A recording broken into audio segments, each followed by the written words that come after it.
Buenas tardes, tercer año. Espero que se encuentren muy bien. A partir de ahora voy a utilizar este medio para dar las clases porque considero que es el medio más adecuado para que ustedes puedan comprender mejor los temas que vamos a ir abordando. Bien, anteriormente habíamos comenzado a ver el texto argumentativo. Ahora vamos a realizar un repaso sobre lo que habíamos visto para asegurarnos de que no haya quedado ninguna duda. Y luego vamos a seguir avanzando con el tema. Bien, ¿qué es un texto argumentativo? Ya habíamos dicho que en los ámbitos de investigación y de estudio se recurre comúnmente a los textos argumentativos. En estos textos, justamente, se difunden conocimientos con el fin de sostener una determinada postura. Por ejemplo, un científico puede escribir un texto argumentativo para demostrar que es conveniente emplear recursos renovables para producir energía. O también, un historiador puede escribir un texto argumentativo para probar que una revolución tuvo consecuencias económicas. Bien, la trama argumentativa comenta, demuestra o confronta distintas posturas. Algunos textos argumentativos pueden ser, por ejemplo, cartas de lectores, críticas, publicidades, artículos de opinión, entre otros. Bien, los textos argumentativos tienen una estructura, ¿sí? Tienen una tesis, una argumentación y una conclusión. ¿Sí? En la tesis se enuncia el tema que se tratará y la postura que se va a defender. Es un enunciado breve a partir del cual se estructura la argumentación. Consiste en expresar lo que se quiere demostrar.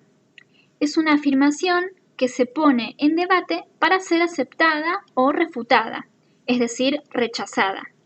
Puede ser explícita, es decir, que está escrita en el texto o la dice el orador, o puede ser implícita, es decir, que no la expresa, pero se la puede leer porque se la insinúa. Bien, luego tenemos la argumentación.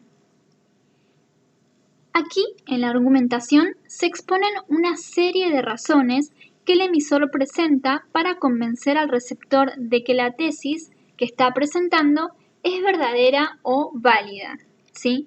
Para eso, el emisor utiliza diversas estrategias discursivas, como por ejemplo la ejemplificación, la analogía, la pregunta retórica, la cita de autoridad, entre otras cosas. Bien, y finalmente tenemos una conclusión, ¿sí? La conclusión es la última parte del escrito, que puede constar de varios párrafos, en la que justamente se justifica de manera concisa la tesis planteada. Es decir, se expresa un razonamiento lógico que le da un sentido a todos los argumentos presentados. Bien. En los textos argumentativos nos vamos a encontrar con conectores que se utilizan justamente para ordenar y unir de manera coherente las ideas que se presentan en un texto. ¿Sí? Bien. Hay un grupo de conectores que se denominan organizadores discursivos. Y estos se clasifican en de inicio, por ejemplo, que se utilizan para dar comienzo a un tema. Estos pueden ser para empezar, para iniciar, inicialmente, entre otros. Luego tenemos los conectores de continuidad, que se utilizan para dar continuidad y progresión a la información del texto. Estos son, por ejemplo, a continuación, entonces, así pues, etc. Luego tenemos los de enumeración, que se utilizan para agrupar una serie de enunciados en un orden determinado. Y estos son, en primer lugar, en primera instancia, en segundo término, en último término, etc. Y finalmente tenemos los organizadores discursivos de cierre, que se utilizan para dar fin a un texto o a una secuencia informativa. Y estos son para concluir, para terminar, finalmente, por último, en conclusión, en resumen, etc. Pero también tenemos otros conectores, como por ejemplo los causales, que se utilizan justamente para señalar el motivo o la razón de algo.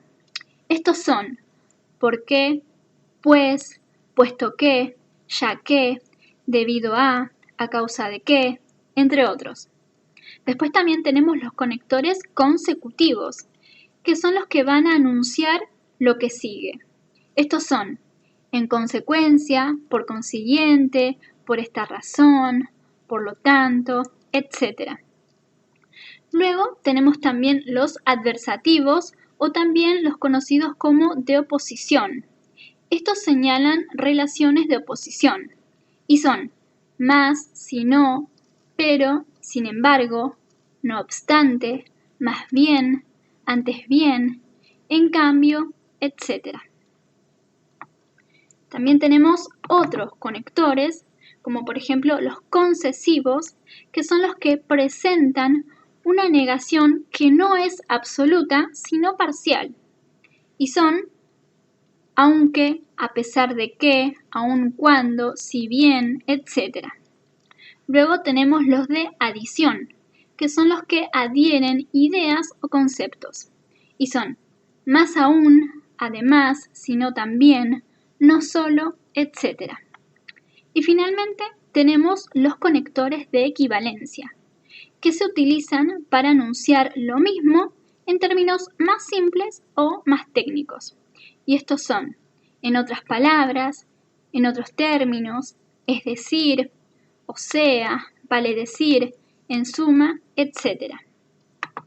Bueno, hasta acá es el video de hoy.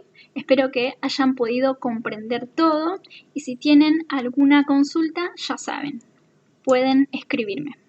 Saludos.